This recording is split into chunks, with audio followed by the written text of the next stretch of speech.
Hi, I'm Eunice Olsen, and you're very welcome to part 2 of her story on WomenTalk Radio, featuring Vanessa Ho, the project director of Project X, a non-profit organization that advocates on behalf of sex workers in Singapore. Now, in the second and final part of our podcast series with her, Vanessa shares with us about the amazing work that her organization does to eradicate the stigma surrounding sex work. They hope to help these women access the rights they deserve and to enable them to live their lives with dignity. At WomenTalk, we aspire to be an objective source of media, and we respect the views of everyone on our show. In the spirit of internet freedom, we hope that you will respect their views too. The episode contains mature content, which may or may not be suitable for listeners under 18. This is her story. Listen, and you will hear stories of beauty, strength, and inspiration. Let's talk Women Talk. How did you end up getting involved in this work? So I met the founder of Project X, and she wanted to quit. She wanted to retire from social work. She was a social worker for like 16 years. And she was tired lah. Social workers burn out very often. And so she was looking for successors, no? And bumped to each other, mutual friend. And then she decided to hire me after holding me on for about 6 months. Then finally breaking the news to me that I was going to take over. Oh, really? She needed somebody to take over the organization. Okay. Yeah. I mean, we've talked a little bit about the women and the situation in the industry. And tell us a little bit about you and Project X, and what your objectives are and how you are going about trying to achieve these objectives. Yeah. I always wanted sex workers themselves to be part of the organization. Right, to have a stake in the organization, to be trained up, to become peer educators, to become leaders in themselves, such that they can go out and spread the message about their rights, so on and so forth. The idea is that putting power back into the hands of the community, right? Rather than me as an outsider, I come with a lot of privilege, I come with a lot of power, and the right thing to do for me is to give away that power and share that privilege, right? Share it with other people, and giving them a platform to educate others, right? So that for me, I think would help empower the community to say, hey, she can do it, that means I can do it also. She can fight back, that means I can fight back also. I don't have to resort to violence, I don't have to resort to silence. Tell us a bit about the work that you do in general, and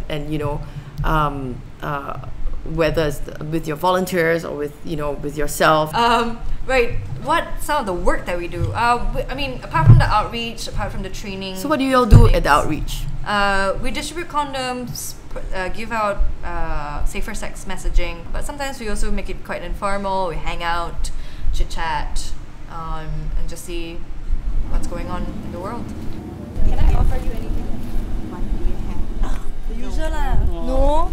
I want lotion, no. Lotion? Apa lotion? No. Don't use KY lah. You cannot use lotion. Very dry. Very fast, very dry. Lotion will crack the condom. Kering lah. Very fast kering lah.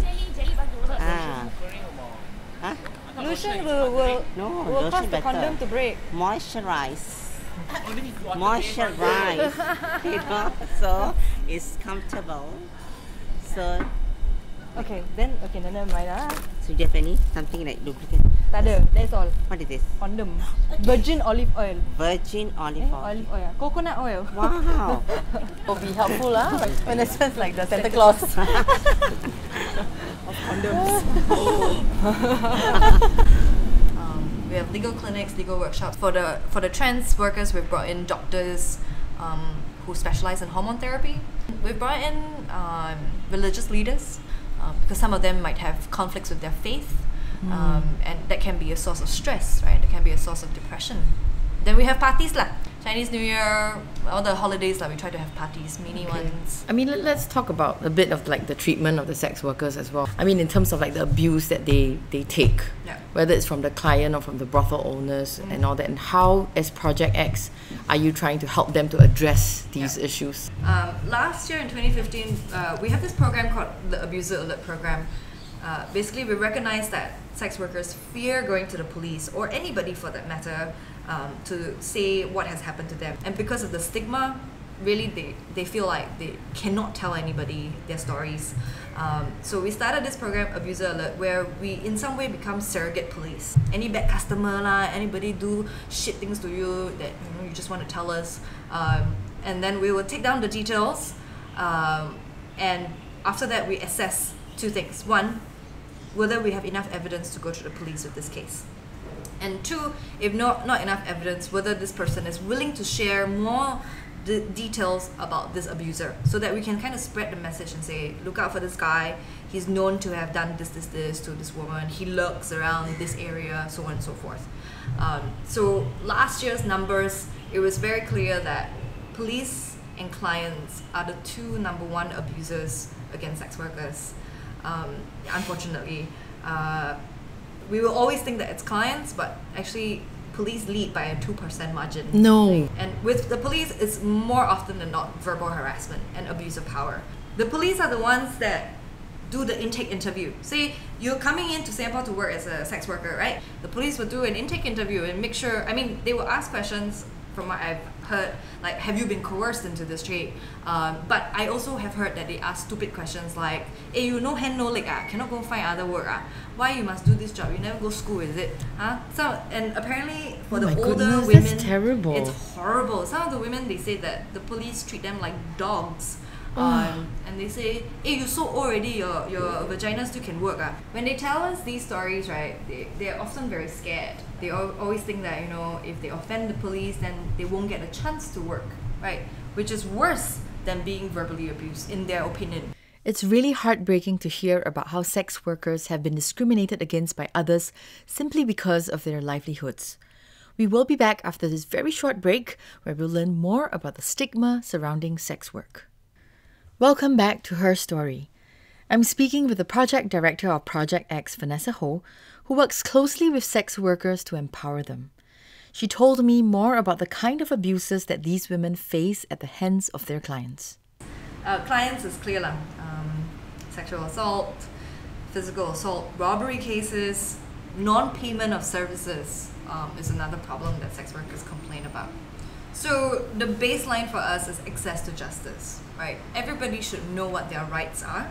We tell people their rights, and then we tell people, look, after shit happens, these are the recourse that you have. So that's our main goal, is really to empower people with knowledge. And what about their families? Like, for most of these women, do their families know? Do they want to tell them, or do they not want to tell them, or do they wish that? Most people don't want their parents. Because they think that they will not be accepted? Exactly. Yeah. A lot of them are in the closet. A lot of them fear coming out. They fear being outed as a sex worker, right? Which is another layer of vulnerability. They will always be branded not going to get another job, even if they wanted to, even if they planned to. It would destroy a lot of people for them to be outed as sex workers. What do you think will change the stigma associated with sex work? Do you think it will ever change? Do you think something must happen before it changes? What do you think will be some of the things that people can start, acknowledging or start to look at sex workers differently? So on one level, legislation can help. So if you decriminalize sex work, regulate it in a way that protects the rights of the sex workers, recognize them as a person first, and then a sex worker second, that can help remove some of the stigma. But on a more societal, cultural way, that's more challenging, right? We need to remove this expectation on women to behave in a certain way. The fact is that we're human beings and we have every right to express who we are or what we want to be, so on and so forth. But society puts that restrictions on us. And as long as there are those expectations, and there are people who flout those expectations, that's where the stigma comes from. Would you say that if the police officers are better educated, that things will improve slightly for the sex workers? I think a lot of discrimination happens because they see sex workers as aliens, right? They see them as other, they see them as objects, they see them as non-human beings. So if they strike up a conversation with a sex worker, realize that they're made out of flesh and blood like you are, then maybe things will be different. And the first part of this two-part episode, we spoke with a sex worker, Amy, in Geylang, a popular red light district in Singapore. Now, she was kind enough to share with us her interactions with law enforcement, as well as her relationship with her family members. Amy is not her real name to protect her identity. I'm sure it's very challenging, especially when the customers are like abusive and all that. But when I come across this type of customer, it's not always one. That's sometime only lah. Because we don't know when we see them outside, we don't know whether how their character good or bad or what, right? So it's not always lah. Got one time the customer bite my hand. Oh dear. I tell Vanessa. Then Vanessa said, go make police report. I say I don't want. I go tell my boyfriend. Then my boyfriend said, if I see him, you saw me. I said no need. I think he never come again. I think. Yeah. After that incident, he bite my hand. I said, can you don't bite my hand? It's pain. You don't get, just bite only. Why do you never think about telling your oldest? I don't have a, how to say, I don't have a courage to tell her. I don't know. I think it's not important lah. No need to tell her lah. Because she asked me, you as what? I said I work as kitchen helper. I lied to her. I think it's that if I tell her so, I think she angry with me. I think she don't talk to me. I just wanted to ask you like what do you want to say to people who like don't know anything about sex workers, or like let's say they look down or like they discriminate? Don't discriminate us. That's all. Even we sex worker also, we sex worker also, we are human being also. That's all I can say.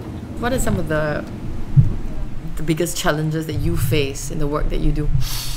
For NGOs, money is always an issue, especially you're talking about very controversial, sensitive issues. People tend not to give to organizations like us. I think reaching out is definitely also an issue, right? Sex workers are very fearful. They have a lot to fear about. And so sometimes it's very hard for us to reach out to them, to convince them that we're not here to harm them. Right? Language is often a barrier also, so having to recruit a lot of volunteers with language abilities. And what is the most rewarding part about the work that you do? When people come forward to us, right? When people finally trust us to share with us maybe sort of their deepest secrets or their stories. To receive trust from somebody is a very rewarding process. What do you want to say to the general public? Maybe, even whether it's a global audience or not, but specifically maybe to Singaporeans. Sex workers are humans too, right? We all live in the same society that requires us to earn a living, and that's what everyone is doing. So why treat them differently? What is something that you want to say to the workers that you've worked with? You have rights too. Don't be afraid. We're here to help and support you. And is there an email address that people can really write to, and if they want to like donate or find out more or anything like that? It's projectx.sg@gmail.com. Cool. And so Vanessa, what is empowerment to you? Empowerment is subjective, right? Everybody sees empowerment in different ways.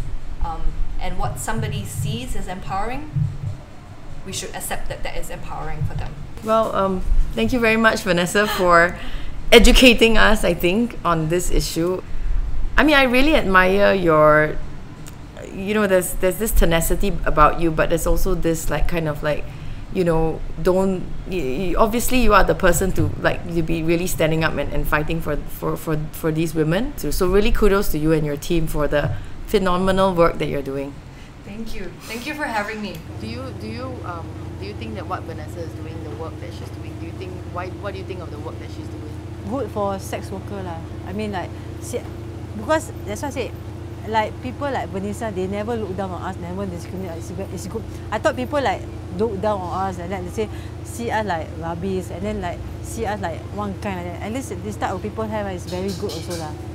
Because when I work 20 years ago, I got Project X, all these things, don't have, all the church people all don't have. So I'm very grateful also lah. Got Vanessa, got Women Care Center, also good lah. I think what this whole conversation with Vanessa has shown is the precariousness of the situation that many of these sex workers are in, having been shunned by society and sometimes even by their own family. It is so important for us to put aside our prejudice and biases to see these women as fellow human beings who are only trying to make a living the best way they can. As you heard from many of the women and even Vanessa and the team herself, sex workers are human beings too. If you wish to check out a video of our podcast with subtitles, do log onto our Facebook page, facebook.com/WomenTalkTV, or you can also visit our page at womentalk.com. Of course, do subscribe to us to hear more amazing stories about the unsung heroines around us. Thank you so much for staying here with me, Eunice Olsen, on Women Talk Radio, and I'll see you next time.